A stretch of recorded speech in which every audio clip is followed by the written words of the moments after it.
o capítulo 17 do Evangelho segundo o Espiritismo, sede perfeitos, o item 11, cuidar do corpo e do espírito. E esse ano eu me propus a olhar mais para mim, não só o meu corpo, mas também o meu espírito, a minha alma, né, o espírito encarnado, para tentar desfazer ou romper algumas mazelas que vinham atrapalhando o meu processo evolutivo, e não só na minha individualidade, mas na minha coletividade, no meu ambiente de trabalho, dentro da minha casa, e tudo veio a calhar muito bem, né? E eu vou ler aqui breves trechos que eu fiz recortes, tanto do Evangelho, quanto do Livro dos Espíritos, e também de comentários do Espírito Miramês no livro Filosofia Espírita, né? E, de início, o item 11, ele começa: o espírito, o ser imaterial, imortal, também resultado de um longo processo evolutivo, juntamente à matéria, é impulsionado a desenvolver todo o seu potencial intelectual e moral, pela lei do progresso. Enquanto o corpo tende a satisfazer-se, a alma, que é o espírito encarnado, como ser inteligente e moral, tem de desenvolver-se, completar-se, educar-se de dentro para fora, através da sua inteligência, do seu livre-arbítrio, de sua sensibilidade, usando todos os recursos e as experiências que a Terra proporciona. Então, nós temos essa dualidade. Nós, agraciados com o conhecimento da doutrina espírita, fomos agraciados para compreender um pouco, o pouco que o universo, que Deus nos permite ser revelado, né? Dessa questão da matéria e do espírito, né? O corpo material que nós escolhemos, porque nós escolhemos estar aqui dessa forma, da forma que viemos, na família que viemos, no seio de amigos, no convívio, tudo isso foi escolha nossa. Então, o nosso espírito, no nosso plano reencarnatório, chegou até aqui e, num determinado momento, ele falou, não, o meu espírito Lucas falou, olha, eu quero encarnar na Terra, eu quero encarnar lá no Brasil, eu quero essa missão, eu escolhi isso, e dessa forma, esses dois se encontram, o espírito e a matéria, que a mim foi designada conforme a minha escolha, com toda a equipe espiritual, para eu desempenhar o meu papel aqui na Terra. E a Terra, como um mundo de provas e expiações, eu sempre reforço isso, a gente sempre ouve. A Terra é uma escola e um hospital. Aqui nós viemos para aprender, aqui nós viemos para agregar, para também ensinar e para nos curar. E para também curar o próximo. Porque através do amor, da caridade, do que o Cristo sempre pregou nos seus 33 anos que ele passou aqui pela Terra, sempre foi o amor incondicional, sem olhar a quem, sem distinção, sem nenhum pensamento dúbio ou temeroso sobre o auxílio que ele deveria prestar àquele que necessitasse, né? Desde onde ele nasceu, a região a região menos favorecida, né, da terra onde ele nasceu, até as pessoas com quem ele se aproximou, sempre demonstrou essa necessidade do estar próximo, do oferecer, do ofertar, do ouvir. E às vezes a gente pensa que a caridade, ela se resume ao material, né? Muita gente peca por isso, de pensar que não, eu tenho que oferecer, eu tenho que ir lá no centro fazer uma sopa, eu tenho que dar uma cesta básica, tem uma campanha assim, assado, então eu vou fornecer um dinheiro, ou eu vou prestar o material que está solicitando. Mas nós vivemos num mundo hoje que, infelizmente, a carência emocional, a carência afetiva, né, a falta do olhar para o outro, do dar atenção, pode ser uma forma de caridade que ela vai desempenhar na nossa vida e na vida do próximo algo muito mais grandioso do que um prato de comida. Eu sempre trago à tona, eu sou muito de escutar, eu gosto muito de escutar as histórias das pessoas, de agregar, de estar ali.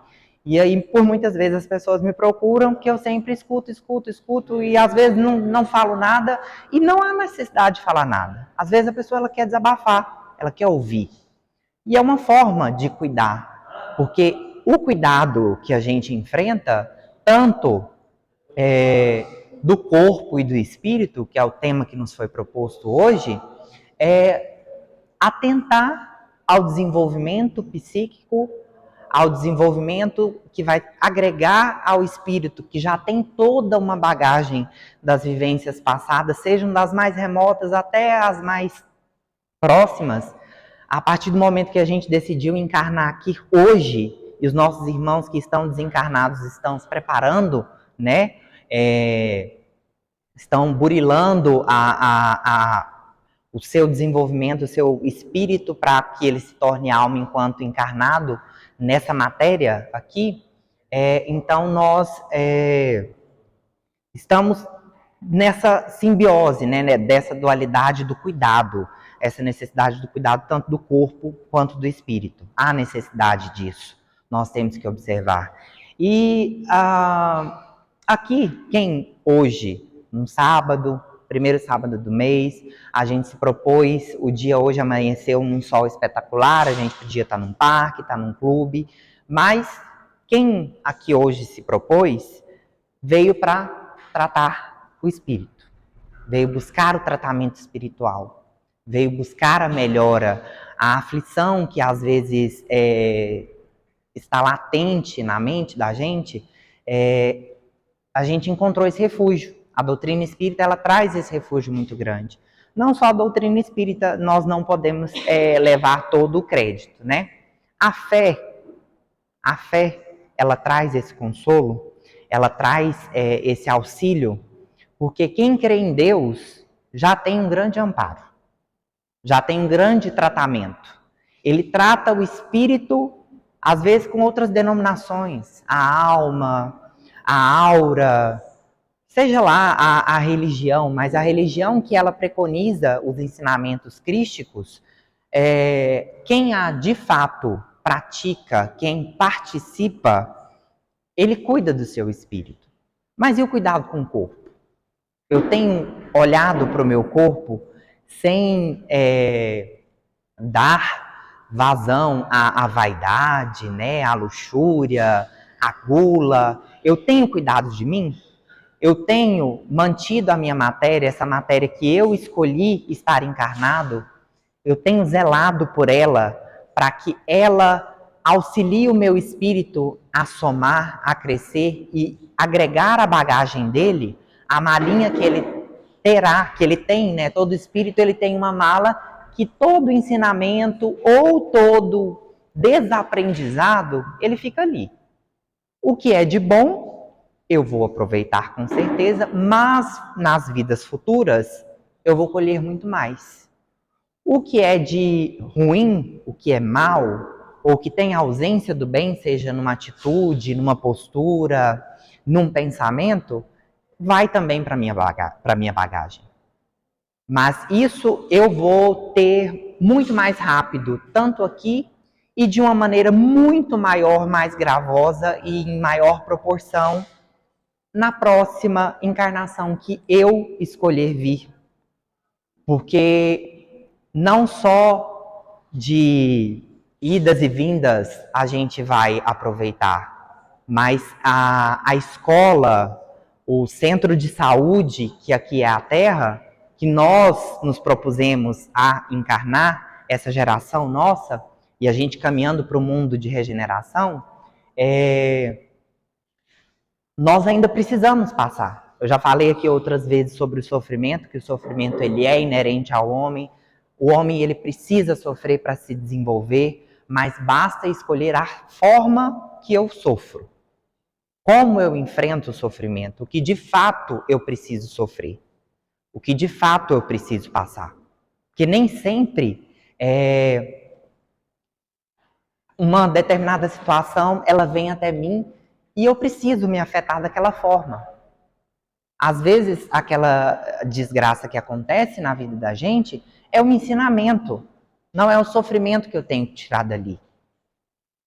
Então, tudo isso determina o que a gente tem que cuidar do espírito e do corpo. Nesse item, o espírito protetor que ele passa a mensagem, em Paris, em 1863, ele ainda explica, né, que existem dois sistemas. Dois sistemas, fica engraçado, porque assim, parece que a gente se coloca em blocos, mas de fato, dois tipos de personalidades, né?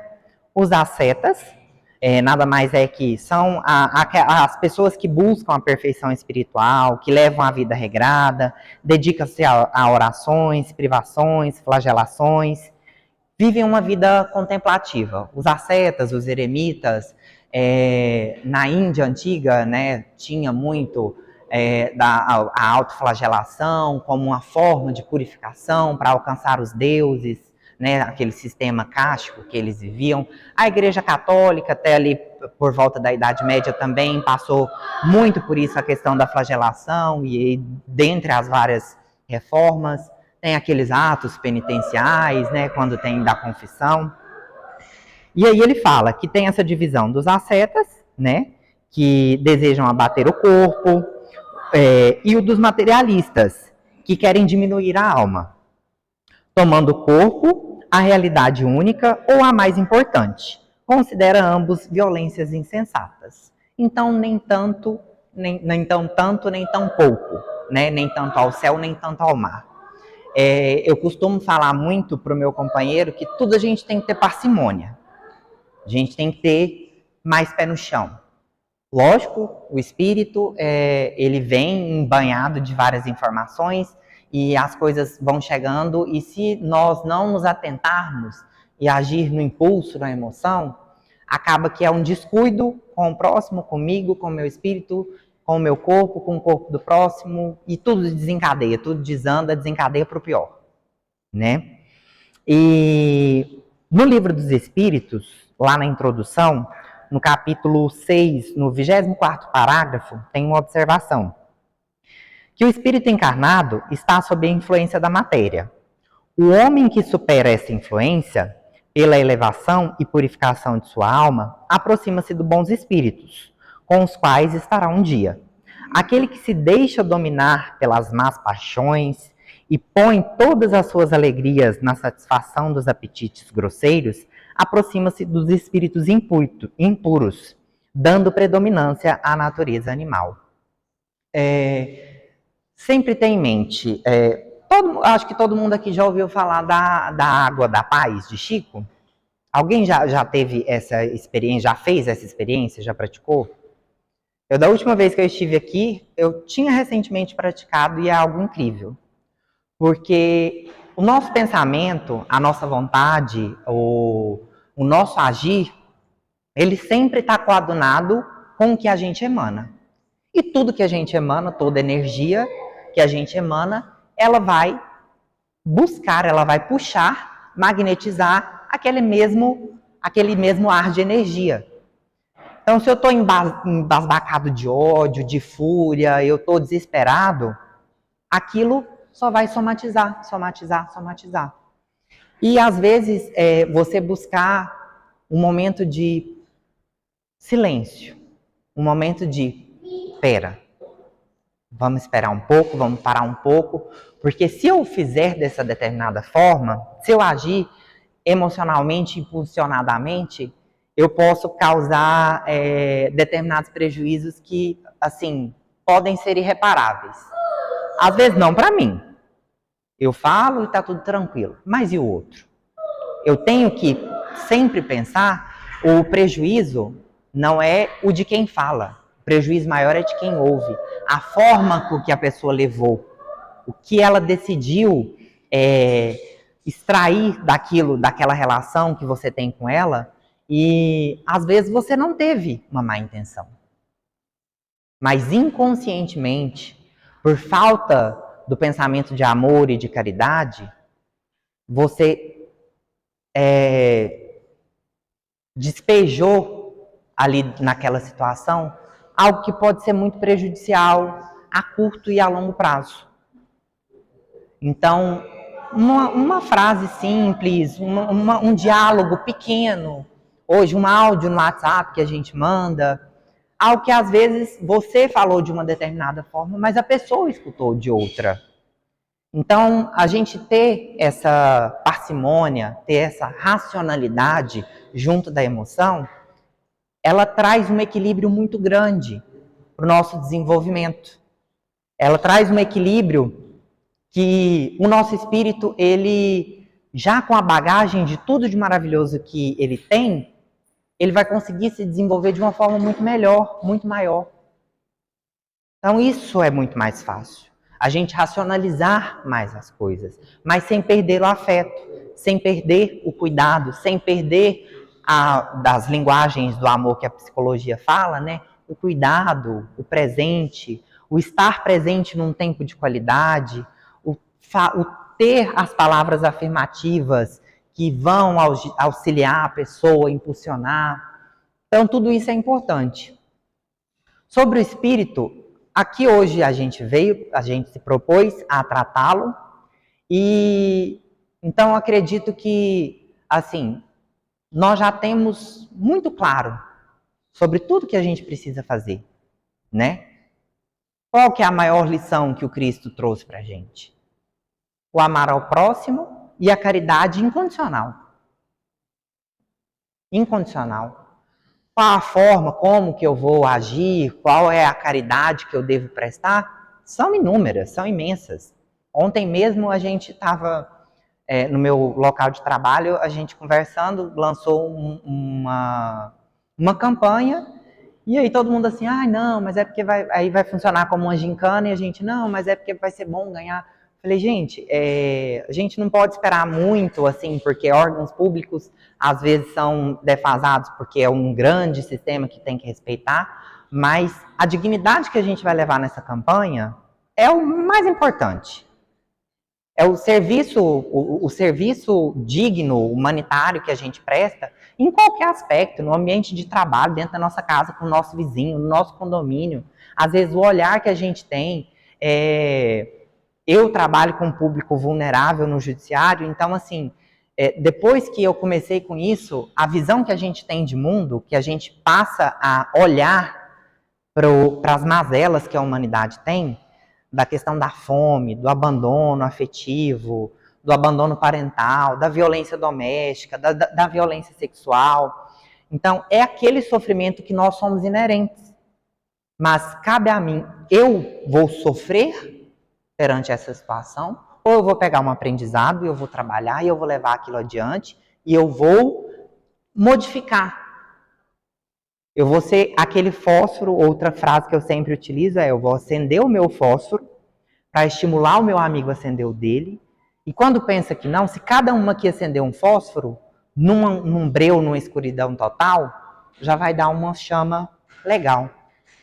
Pensa se em cada canto, num grupo que a gente está. Hoje eu aqui, eu saio, eu vou para minha casa, eu levo essa chama da caridade. Mais tarde eu tenho um evento, eu vou levar essa chama da caridade de alguma forma. Eu vou ter uma situação ali que eu vou poder exercer o meu amor ao próximo.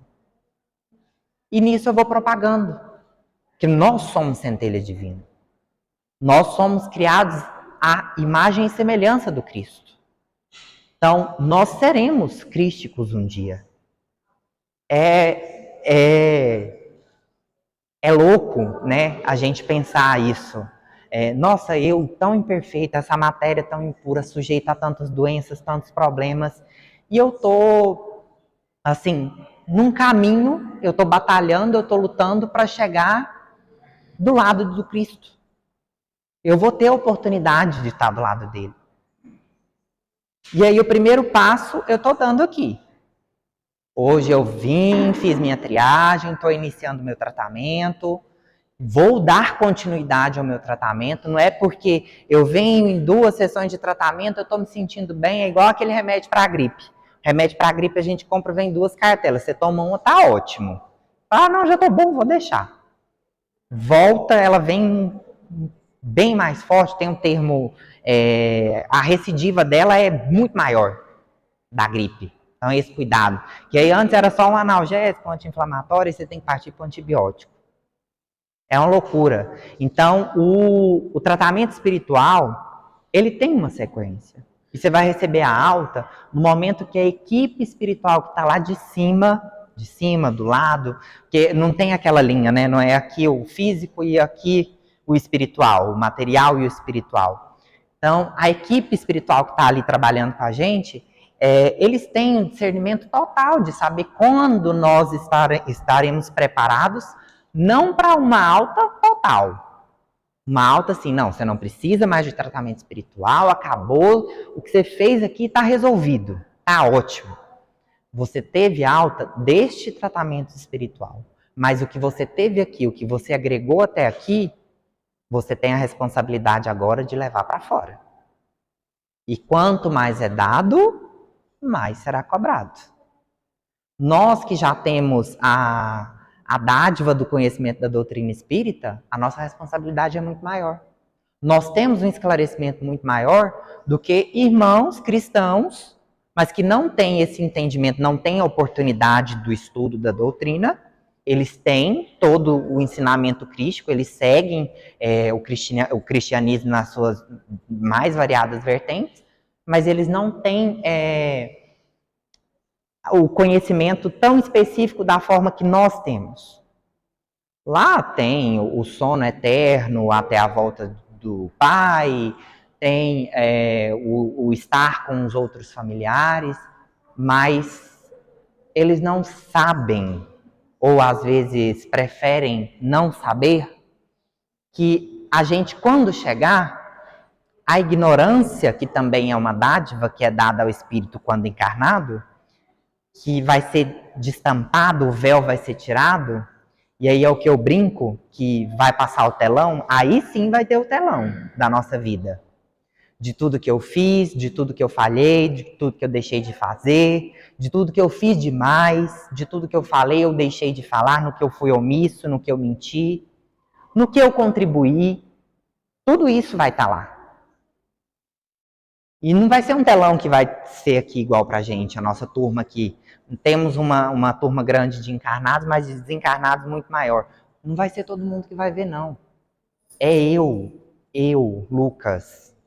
O espírito Lucas, quando desencarnar, vai chegar lá no plano espiritual e vai ver de todas as encarnações em que eu vivi, o que dessa última, que eu vim para trabalhar, que eu vim para me educar, que eu vim para me curar, que realmente eu levei a sério. O que o meu espírito, ele se dispôs a, junto da minha matéria, a evoluir. Para onde eu decidi ir? Eu decidi reencarnar na Terra mais uma vez, mas ainda na fase de provas e expiações. Eu ainda vou ser inerente ao sofrimento, eu vou precisar de sofrer ou de entender o sofrimento para eu evoluir? Ou eu já vou reencarnar aqui num mundo de regeneração? Ou quisera eu, Senhor, ser uma pessoa, uma alma tão boa que eu já vou reencarnar num mundo melhor, num mundo superior. Eu vou buscar isso para mim. E é possível. Nós temos as ferramentas, nós temos o conhecimento. Mas nós temos o orgulho, temos a preguiça, temos o desleixo. E para a gente não ficar só porque como são duas partes, né, do nosso tema proposto, para não ficar só na mesma coisa, sobre o espírito, acho que nós temos bastante esclarecimento e todo tanto que a gente fala é pouco, mas a gente já tem um bom material até aqui. E o corpo? Eu lendo sobre o tema, né, o sede perfeitos, o cuidado do corpo e do espírito, assistindo um dos materiais, lendo, me veio o suicídio inconsciente. E aí, porque a gente liga o suicídio só àquela questão violenta, à ação bruta, né? Assim, não tem uma que você fale, não, essa daqui não é tão voraz, tão doída, dolorida, né? E o suicida, o consciente, o suicida, o que ele age para ceifar a própria vida, achando que ali ele vai estar resolvendo todos os problemas, ele já está imbuído de violência, já está de desespero e num ato de loucura mesmo, daquele momentâneo, ele ceifa a própria vida. Ele interrompe a jornada que ele se propôs, porque diante daquele sofrimento ele não soube extrair um ensinamento ou ele soube conviver com aquele sofrimento. Mas já o suicídio inconsciente é aquele que ele é omisso, na maioria das vezes, com ensinamentos que a gente tem desde a primeira infância, desde o nascimento, a mãe, o pai, o padrinho, o lar de acolhimento, seja quem for. Você não pode comer demais porque você vai passar mal. Você não pode beber muito porque senão vai acontecer isso ou aquilo. Você não pode tomar tal coisa. Um clássico do cigarro, as campanhas anti-tabagismo mesmo, mostra a criança sempre com a mãozinha assim, né, e a tarja cortando. Os vícios como um todo, eles sempre são alertados para a gente. Isso faz mal, não é assim. Você tem que cuidar do seu corpo de determinada forma. A gente tem que prevenir. A ação preventiva para tudo. O cuidado, o check-up anual que você faz no SUS, quando você consegue adentrar no sistema público, que ele é complicado, mas uma vez que você entra, ali você tem um suporte, mesmo que de forma precária, mas você está buscando a melhoria. Quem tem o privilégio de um plano de saúde, o seu check-up anual, cuidar do seu corpo, como que tá seu açúcar, seu triglicérides, sua glicemia, seu colesterol, seu coração está funcionando? Esses dias mesmo o médico pediu para mim um eletrocardiograma. Falei, eu não tenho nem histórico, mas já que estamos aqui, vamos fazer, vai que. Melhor saber antes, o quanto antes, né? A mulher tem a campanha do câncer de mama, do exame preventivo, começa aos 40, salvo engano, o homem de próstata aos 40. O cuidar do corpo. E o suicídio inconsciente, ele vem justamente disso. É o vício que eu me submeto. É o vício que eu acredito que é uma necessidade tão grande que ele já está intrínseco à minha matéria. Ele já está junto de mim. Eu acredito que ele é necessário para a minha existência aqui na Terra. Sem ele eu não consigo. Sem comer demais, desenfreadamente, eu não consigo. Sem o meu cigarro, eu não consigo seguir. Sem a bebida alcoólica, eu não consigo seguir. É algo que a matéria que ainda é fraca, que é necessária para a nossa evolução nesse mundo, é mais uma provação. E aí eu peguei e consegui um material dentro do Livro dos Espíritos, 3 questões que falam sobre isso, e também com os comentários, como eu havia dito no início, né, do Espírito Miramês no livro Filosofia Espírita. E aí eu vou começar aqui para vocês, primeiro na questão 368 e 368A, no capítulo 7 do livro 2º, o retorno à vida corporal, a influência do organismo. Kardec pergunta, após sua união com o corpo, exerce o espírito com liberdade plena suas faculdades? Os espíritos respondem, o exercício das faculdades depende dos órgãos que lhe servem de instrumento. A grosseira da matéria as enfraquece. Então, a nossa matéria, ela enfraquece a influência do espírito, que ele já vem com a bagagem grandiosa. A centelha divina, ela vem assim, flamejante, mas quando ela encontra a matéria que nos foi proposta, ela tem as barreiras. E aí, na 368A, Kardec ainda retoma. Assim, o invólucro material, o corpo, né, é obstáculo à livre manifestação das faculdades do espírito, como um vidro opaco e é a livre manifestação da luz? Mais didaticamente, Kardec perguntou, essa janela aqui translúcida, a matéria translúcida, o espírito ele só vai brilhar. Agora, se a gente colocar aquela película que é embaçada, jateada, a luz ela não entra tão bem. No filme, no carro, da mesma forma. E aí os espíritos respondem: é como vidro muito opaco. Pode-se comparar a ação da matéria grosseira do corpo sobre o espírito à de uma água lodosa que tira a liberdade de movimento do corpo nela mergulhado. Acho que ninguém mergulhou num brejo de lodo, porque é um pouquinho nojento, né? Mas você pensa, você está num rio que acabou de passar uma chuva, e aí a água ela fica turva, e às vezes muito lameada. Ou em lugares de solo argiloso, quando você passa, né? Aquele peso. Então, a matéria, ela traz isso, ela tem esse determinado bloqueio. Chega a ser um paradoxo, eu fiz a anotação. É o paradoxo do livre-arbítrio ante o envoltório material, que é o nosso corpo, e a influência do espírito que encarnou no nosso corpo. Então, tem toda essa confusão. Então, eu tive muitas facilidades, muitas matérias que eu encontrei fáceis na vida acadêmica, mas teve muitas que foram difíceis. Então, lê do engano de quem veio para o mundo de provas e expiações, que é escola e hospital, achar que o nosso ensinamento, o nosso estudo aqui e o nosso melhoramento condicional de espírito e matéria seria fácil. Temos as dificuldades.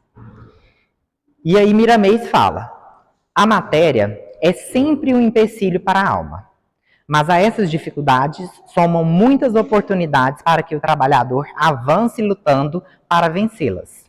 Não se pode esquecer os grandes vultos da humanidade, as grandes personalidades, as referências que a gente tem: Chico Xavier, Eurípides Barçanufo, Madre Teresa de Calcutá, Irmã Dulce aqui no Brasil, até Divaldo, que ainda é entre nós, né? Eles usaram muitos meios para se libertarem da opressão da matéria, a fim de manifestarem, mesmo dentro dela, suas qualidades espirituais, servindo de exemplos para que outros de menor expressão copiassem seus valores. O exemplo arrasta, aquele ditado clássico, né? Então, assim, não adianta só eu falar e eu agir de uma forma diferente. Eu venho aqui e falo tudo muito bonito, mas na hora que eu saio pela porta, primeiro que passa, que me atravessa, eu buzino e solto palavrão e vira aquele Zé Telo, aquela coisa horrorosa. Então, a gente tem que ter consciência de tudo que faz, porque nós somos vigiados a todo tempo. Ah, por quem? Ah, pelo obsessor. Não, é Deus. Deus, ele está comigo tanto para o bem, quanto para me observar quando eu estou na ausência do bem. Porque eu estou aqui para aprender, eu estou aqui para praticar. É para que devemos nos esforçar onde quer que estejamos, observar os valores morais dos que possuem e os meios de adquiri-los, lutando para que essa libertação, na conjuntura da nossa intimidade. O preço certamente é alto, mas devemos pagá-lo sem reclamar. As rejeições que devem surgir nos caminhos. A gente sempre vai ser julgado, hoje em dia tem-se o termo da militância. E é uma linha muito tênue da militância pedante e da militância para resguardar a dignidade própria e do outro. Nós temos meios de exercer o amor e a caridade respeitando o próximo e contribuindo para o próximo, e o retorno vai ser muito maior para a gente. Muito maior. Mas no momento que eu agir pensando no benefício próprio única e exclusivamente, isso não é caridade. Isso é por orgulho e vaidade. Já na questão 718, do capítulo 5 do livro 3º, da Lei de Conservação, as privações voluntárias, as mortificações. Kardec pergunta: a lei de conservação obriga o homem a prover às necessidades do corpo? Sim, porque sem força e saúde, impossível é o trabalho. Como que alguém doente, alguém acamado, vai conseguir auxiliar o próximo? Ele vai conseguir se ajudar. Ele vai conseguir receber amor sem forças. Porque quando o corpo está sem força, a gente não pensa nada além de se recuperar. E às vezes quem está cuidando vem de uma forma prestar o cuidado, mas para você não está bem, porque você não está bem, a sua energia não está legal, então você vai responder de uma forma grosseira. E aí vira toda aquela bola de neve. Que a neve não vai ser fria ali, o clima só vai esquentar, as coisas só vão piorar. E há o comentário que o corpo físico tem as suas necessidades, oriundas da sua constituição. E o espírito, que se serve dele, é obrigado a cuidar do que ele precisa. A ciência da Terra reflete muito mais ou menos a ciência da alma. E a ciência do mundo deve estudar o complexo humano para compreender suas mais simples necessidades, revelando à massa humana o que precisa para viver bem. Deus, ele concedeu ao homem a sabedoria, na Igreja Católica, do qual eu sou de berço católico, tenho o dogma da ciência.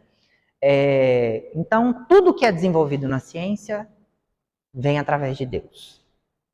Foi oportunizado o conhecimento ao homem para desenvolver o tratamento, para desenvolver a vacina, para desenvolver o melhor meio do corpo se ajudar, do corpo desenvolver, do corpo se manter sadio, para a gente poder prosseguir. E aí, há uns 10 anos atrás, eu vi uma reportagem de uma geneticista falando que as pessoas que vão viver entre 150 a 200 anos, elas já estão vivas, elas já nasceram. Mas aí você acha que uma pessoa que vai viver 150 anos, ela vai viver em vida desregrada? Ela vai ser um suicídio inconsciente? Ou ela vai observar o cuidado que ela deve ter tanto com a sua matéria, tanto quanto o seu espírito? E aí no comentário de Miramês, sobre a 718 Livro dos Espíritos, ele fala: os dirigentes dos países, em futuro que não se encontra distante, isso logo ali ele falou e a gente já está aqui vivendo, né? Passarão a cuidar mais da saúde da população nas bases naturais. Primeiramente, devem os governos investir nos homens, porque uma pátria de pessoas doentes quase nada pode fazer pelo crescimento de si própria. Compreendemos e nos fazemos compreender que existe a força do karma em cada criatura, que cobra da alma os seus desleixes no passado, distante ou próximo.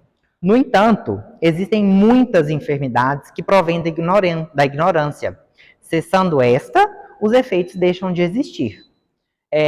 O comentário de Miramês, ele já previa a sociedade, o mundo desenvolvido, a necessidade da saúde pública, né? A prestação básica que a gente precisa, essa organização do mundo que a gente vive, né? Querendo ou não, nós temos um sistema de saúde público. Precário? Sim, mas nós temos.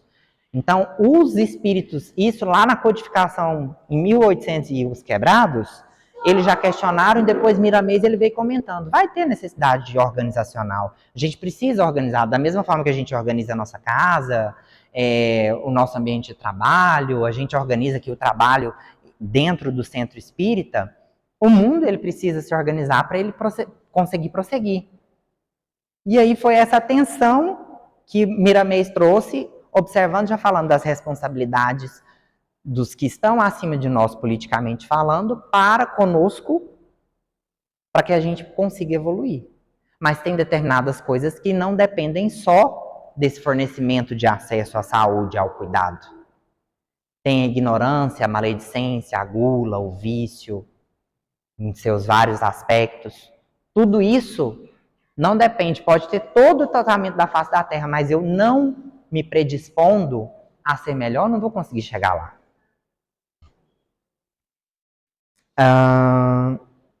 Haja vista no passado a quantas mortificações certos religiosos obrigavam seus corpos a suportar para ganhar o céu.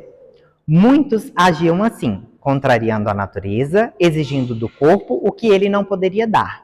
Não falamos aqui de algumas privações que as mães passavam, que por vezes passam, para alimentar seus filhos em crescimento. Isso é diferente, é nobreza de caráter. Entretanto, o que faziam na Índia antiga, os chamados faquires, as agressões por eles empregadas ao corpo por mera futilidade, e em muitas vezes para ganhar dinheiro. é o absurdo dos absurdos.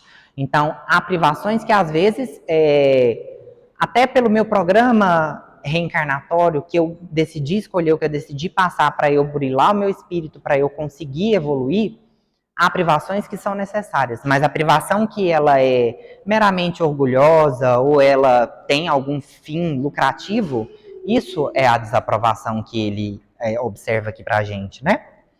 O corpo precisa de força e saúde para o trabalho e mesmo para a alegria. Ele até cita um ditado bem... E esse é antigo. Se Miramês fala que é antigo, pensa pra gente. Que a alegria, ela vem das tripas, ela vem de dentro. Então, a gente precisa estar bem nutrido, a gente precisa estar sadio, a gente precisa estar bem cuidado para que a energia, ela floresça, a gente emita boas energias, e aí tudo aquilo vai crescer ao nosso redor, e aí a gente vai chegar num momento que o mundo, ele tem muito do bem. Só que na categoria em que nós estamos, o mal ele vai sobressair mais. Infelizmente, ele vai sobressair. Porque nós não chegamos no ponto, não colocamos na nossa consciência de tudo que nós precisamos de vivenciar como Cristo vivenciou, para que exista só o bem. Para que não haja a ausência do bem.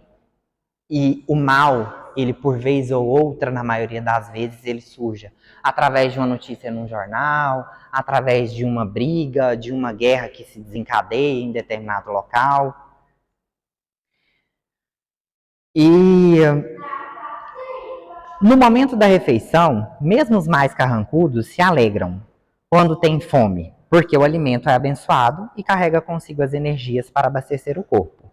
Mas é bom não esquecer que o alimento deve ser orientado na quantidade e na qualidade, de acordo com a idade da criatura. O espírito se prepara no mundo espiritual em todas as teorias que as leis podem fornecer sobre todas as coisas. Os próprios homens primitivos têm na mente o que devem comer e o momento do descanso. No entanto, o civilizado, o Homo sapiens, faz despertar o apetite por muitos meios e a todo momento tem fome.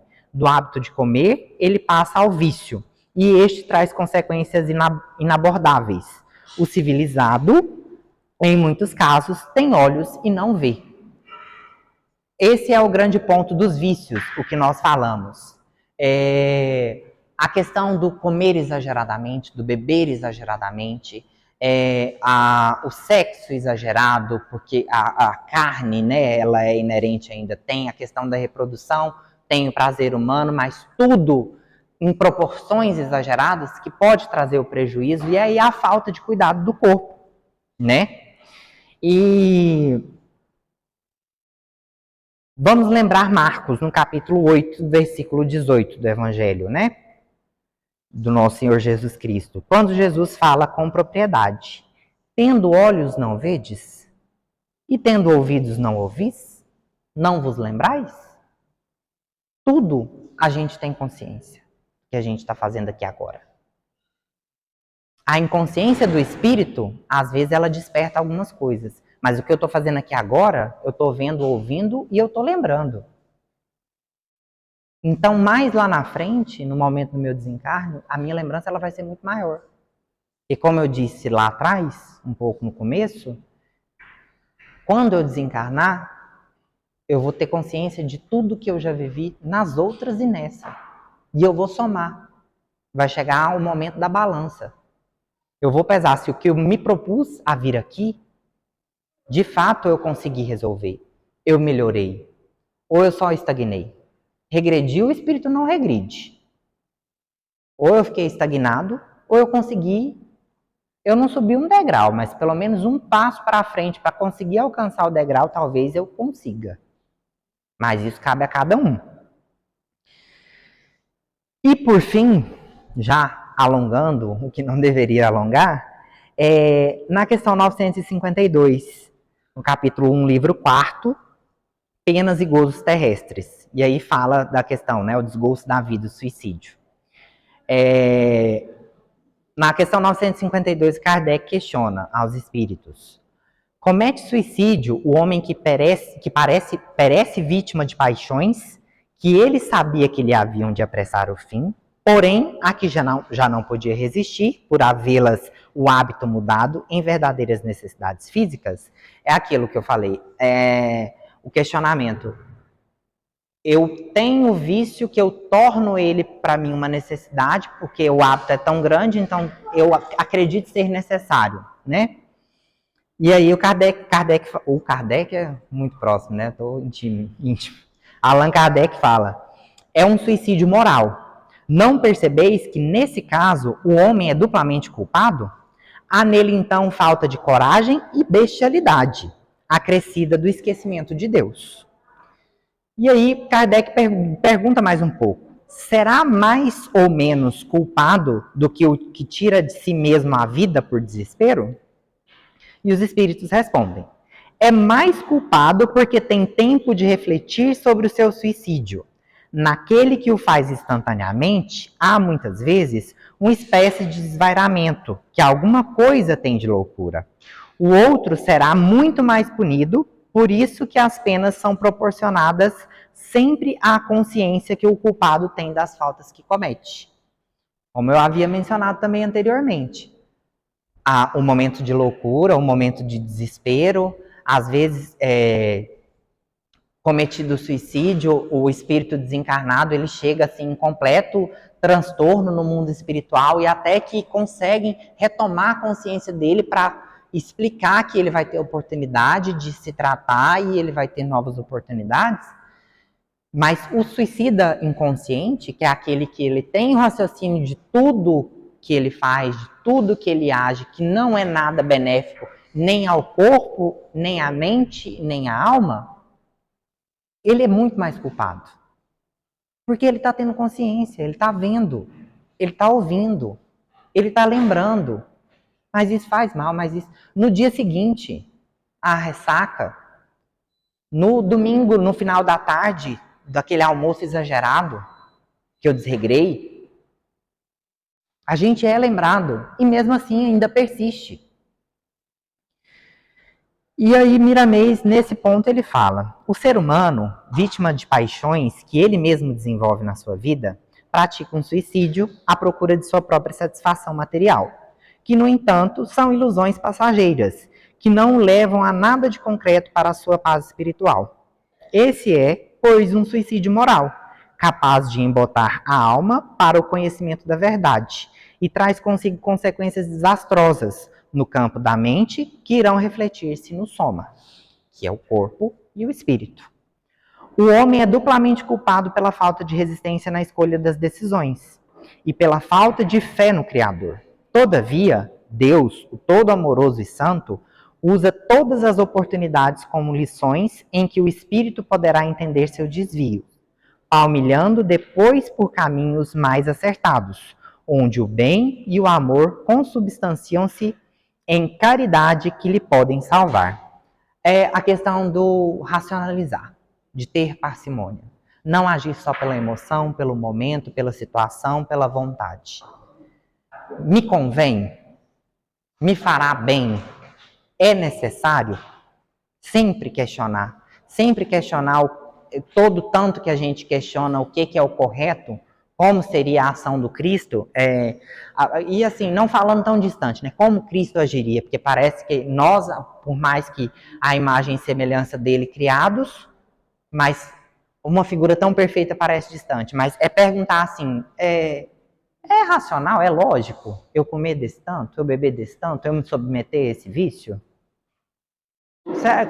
Não só o momentâneo, e amanhã, como que vai ser? Como que eu vou lidar com isso? Como que meu corpo vai estar? Como que a minha consciência? Será que a minha consciência vai conseguir chegar tranquila até amanhã? Que também tem um ditado, né? Que travesseiro e consciência todo mundo tem. Agora, os que se encontram toda noite, aí já é mais raro um pouco. O suicida moral, que tem suas raízes nas paixões interiores, é bem pior que o violento, no qual a vítima quase não pensa e é quase um ato de loucura. Não obstante, o suicídio é sempre suicídio. Embora cada qual tenha o seu peso de responsabilidade, convém notar que a alma despertada deve compreender o valor da oração e da vigilância, para não cair nessas tentações. O suicida moral tem tempo de refletir sobre seu ato. É por isso que ele é mais culpado que faz a sua vida física. A doutrina dos espíritos é um amparo para toda a humanidade, por trazer ao homem com tendência suicida, por intermédio da mediunidade, as experiências dolorosas dos desertores da vida, servindo-lhe de sinal vermelho, ponto de meditação. Quantos e quantos deixaram de praticar o suicídio lendo as mensagens da doutrina espírita e todo o arcabouço que a equipe espiritual maior ela traz para a gente, através dos livros, das cartas, né? Então, ajudemos a quem tem ideias de cortar o fio da vida na carne, pensando fugir ao sofrimento. Isso constitui ilusão. Os sofrimentos duplicam, porque a consciência é um tribunal implacável, a cobrar do suicida a todos os momentos, sem piedade. Porém, Deus é tão bom que favorece a eles a oportunidade de novas reencarnações, para se refazerem e se limparem dos fluidos drásticos das revoltas no campo dos sentimentos. Toda culpa, devemos repetir, é proporcional à falta, assim na terra, assim no mundo dos espíritos. Nós, outros, aqui no mundo espiritual, disse Miramês, estamos igualmente trabalhando para o aperfeiçoamento espiritual, e a cada passo aprendemos algo que nos mostra a distância que estamos da perfeição. Pensamento reto e vida reta. Somente o tempo e os nossos esforços podem nos conferir. Então, a nossa responsabilidade, ela nunca foi individual, porque nós não vivemos no mundo individual. Nós, encarnados, somos quase 8 bilhões, desencarnados dizem ser em média o triplo. Então, a responsabilidade que nós temos com o nosso desenvolvimento espiritual e a manutenção digna da nossa matéria, do corpo, do invólucro que a gente precisa na Terra, a responsabilidade ela é imensa. A gente tem que ter a consciência de que não é só nos ajudar, se ajudar, é ajudar ao outro. O outro ele está precisando de um empurrãozinho, ele está precisando, você está vendo que o amigo, o colega, ele está sedentário, o colega ele está passando por uma dificuldade, o colega ele está passando por uma necessidade alimentícia, higiênica, que seja, para manter a matéria íntegra, para o espírito ele conseguir refletir a luz que ele tem. Então, de tudo isso que eu disse, de tanto tempo falando, a mensagem que eu pretendia transmitir e que me veio a partir do momento que eu soube do tema, foi justamente isso. Eu tenho que ter mais consciência, eu tenho que ter mais racionalidade, até para ser emoção. Eu tenho que cuidar de mim, eu tenho que cuidar do meu corpo, não pela minha vaidade, pelo meu orgulho. Eu tenho que cuidar porque Deus me criou à imagem e semelhança do Cristo. E se eu não agir no amor e na caridade, fazendo latente a luz do meu espírito, da minha centelha divina, eu não estou dando valor a tudo o que o Cristo fez por nós e a toda a credibilidade que Deus deu à humanidade para passar por tudo que passa, para mostrar que tudo é válido, vale a pena. Porque o amor ele vai prosperar, a luz vai prosperar e o bem ele vai vencer. E todos nós, com fé no Cristo, um dia estaremos junto dele. Muito obrigada, gente.